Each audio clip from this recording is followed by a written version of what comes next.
Hello and welcome to my channel. I'm Dr. Kate Boyd and I'm a professor of piano at Butler University in Indianapolis. I'm here to help you take your piano playing to the next level. Today I'm going to talk about how to play the piano without looking down at your hands. This is a skill that pianists of all levels can benefit from learning and getting better at. It can really be difficult to play the piano when you have to constantly look back and forth between the music and your hands. In this video, I'm going to go over the #1 mindset shift that needs to take place in order to be able to start playing without looking at your hands. And then I'll show you 3 techniques you can practice in order to develop this skill. So let's get started. Playing the piano without looking down at your hands is like playing a sport without looking at the ball all the time. Even though you might have an awareness of where the ball is and anticipate its movements during the game, you don't actually have to watch the ball at all times. Similarly, at the piano, you have to know where the keys are and anticipate the notes you need to play, but you usually don't actually need to look down to check where your fingers are playing on the keyboard. Researchers have found that approximately 70 to 80% of our sensory input is processed by the visual centers in our brain, and that means we have to make a conscious effort to rely more on our other senses. And so a lot of what you're going to be doing when you're learning how to play the piano without looking down at your hands is teaching yourself how to play by feel. When you're learning how to play the piano without looking down at your hands, there's one very important mindset shift that needs to take place, and that is the shift from relying on what we see with our eyes to relying on what we feel with our fingers and what we hear with our ears. The skin on the tips of your fingers is actually incredibly sensitive.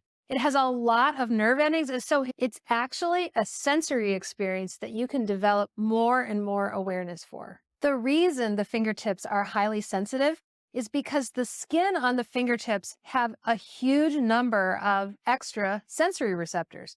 And that's what allows us to distinguish between and perceive sensations such as touch and pressure with unbelievable accuracy. Scientists believe that the high sensitivity of our fingertips actually evolved in our ancestors as a survival mechanism because it helped them with essential things like tool making and hunting and gathering. You can run your fingertips across the tops of the keys like this, simply for the purpose of sensitizing that contact point between the fingertip and the key top.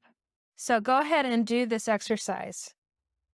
Now that we've sensitized our fingertips, I want to draw your attention to the fact that we have these groups of 3 black keys all up and down the keyboard, and we have these groups of 2 black keys all up and down the keyboard. And so the first thing I'd recommend as you're working on gaining comfort with playing without looking down at your hands is to use the topography of the keyboard to your advantage. The groups of 2 and 3 black keys create a map of the keyboard that your fingers can start to recognize just by feel.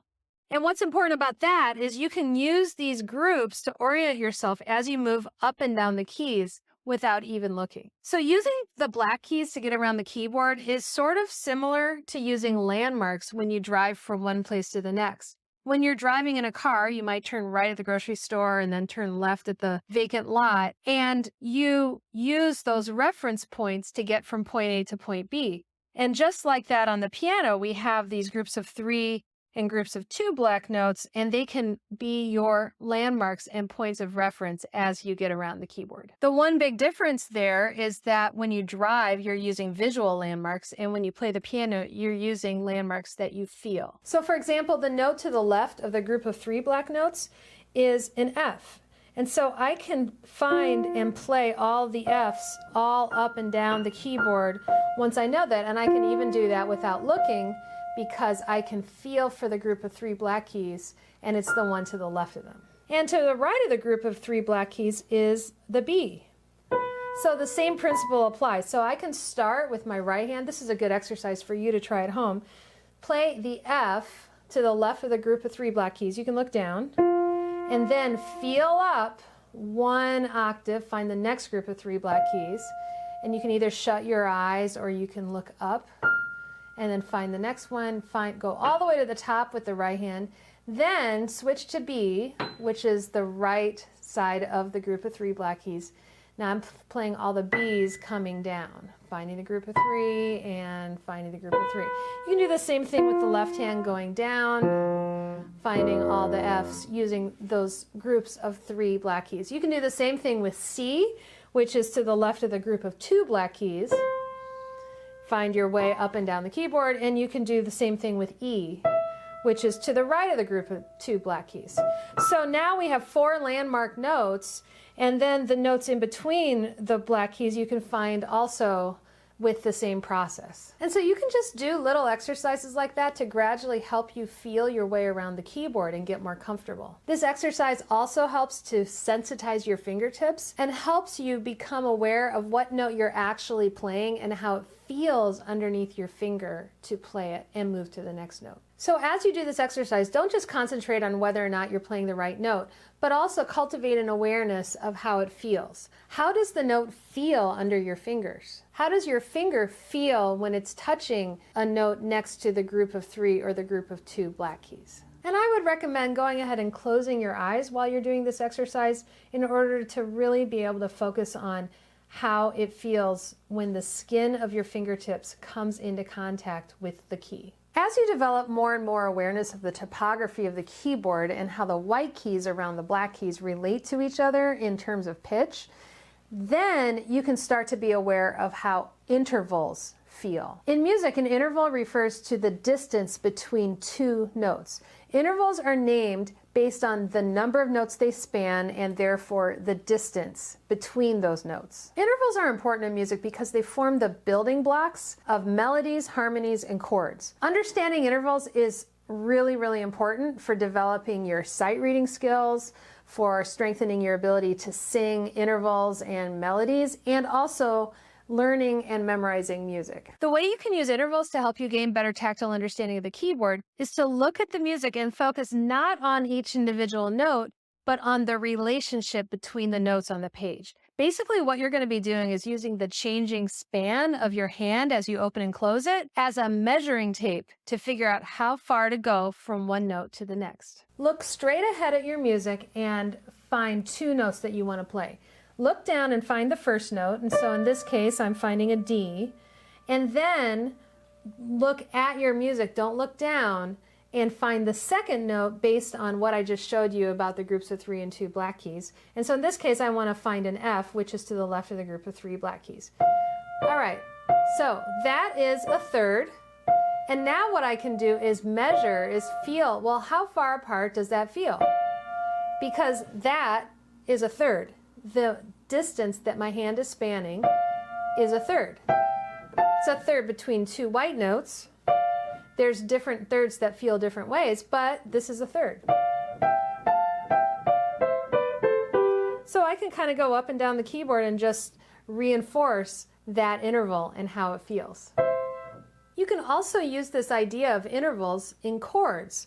Each chord is made up of stacked intervals. For example, if I'm looking at a C major chord, I'm looking at C on the bottom, then it's a third above it, and then another third above that. So it's stacked thirds. So my hand feels like this when I play a C major chord. I can, of course, transfer that to other chords and see how those intervals feel. This is all part of learning how to measure with the span of your hands and understand without looking how far something is going to be based on how far apart it feels in the hand. Here's an exercise you can try. Play a C major chord in root position. So that's C, E, and G. Now, switch it to first inversion, which means you're going to change the order so that E is on the bottom and C is on the top. And now notice that's a third on the bottom and a fourth on the top. So the intervals have changed a little bit. Now we're going to switch it to second inversion so that there's a fourth on the bottom. We have G on the bottom, C, and E. And now that feels different too. So we have 3 different hand shapes for 3 different chords. Thirds, a third and a fourth, and then a fourth and a third.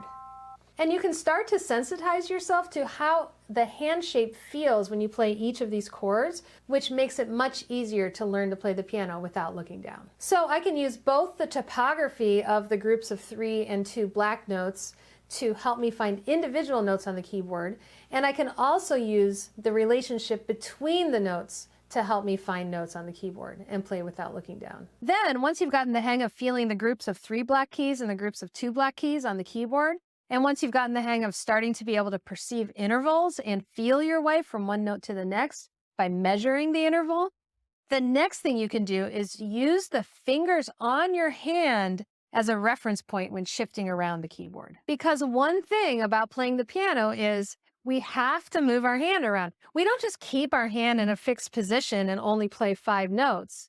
Otherwise, the piano would only have 10 keys on it. We are constantly changing hand positions. So instead of just playing a few notes and then going and lifting your whole hand up and trying to figure out what to play next, what you want to do is use the fingers that are already down to figure out where to go next. It's sort of the difference between traveling by land or by air. If you fly in a plane, you will get a bird's eye view of the land below, but you won't see the details that you would see if you were traveling by car. And what can happen if you lift your hand too high is that you just lose your orientation, and then you have to figure out all over again where to put your hand down next. And so here I'm going to play a fifth. I'm playing a D and I'm playing an A. Now I'm going to shift my thumb here to where my 5th finger has been playing, and my whole hand shifts up, and now look, I've got all these new notes that my hand is over. And so I can keep repeating that. I can go up a 5th, play a 5th, and then shift my hand, play a 5th, shift my hand. And I can do that without looking. I'll look right at you. Here's my D, here's my A. Now I'm shifting, my thumb's on A. Now I'm feeling the interval of a 5th. Now my thumb's on E, playing an interval of a 5th, so I constantly shift going up and down. You can do that exercise too. Practice looking up or closing your eyes and just feel yourself shift all the way up and down the keyboard. You can do this in both hands as well. And you can do it with all different intervals. Once you've done 5ths, try octaves, try 3rds, try 4ths. And at first just do the white keys, but then you can start to incorporate the black keys in this as well, because you know where all the black keys are based on groups of 2, groups of 3 black notes. You can also do this with chords. Let's go back to my C major chord example. I'm going to play a chord in root position, and now without looking, I'm going to move my thumb to where my middle finger was, and my 2nd finger up, and then my 5th finger has to be up a 4th, and that is my C major chord. I can keep shifting to find the new intervals and inversions. So that's something you can definitely do with all different chords. You can even do that with a chord with a black key in it, like D major. And now here I'm shifting. And this is reliant on not only my hand shifting position, but also on knowing how a 3rd and how a 4th feels. So that would be a really great exercise to start doing to sensitize your hand to how far apart the notes are on the keyboard. Now, if you're doing these exercises at home and you're not hitting the right notes, that's totally fine.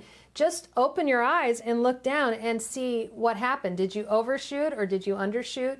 And then get your bearings again, and then keep practicing with your eyes closed or by looking up. It's just a matter of practice. The more you start to sensitize yourself to the feel of the keyboard, the more facility you're going to have and the more easy it's going to be to play the piano without looking down at your hands. With practice, you'll be able to play the piano without looking down at your hands and create a more polished and professional performance. Learning how to play the piano without looking down is a skill that's going to come in very handy, and in fact is pretty essential when you're learning a new piece at the piano. I made a whole video on how to learn a brand new piece of the piano. You can watch it by clicking right there. So go ahead and click on it to continue. I'll see you there, and happy practicing.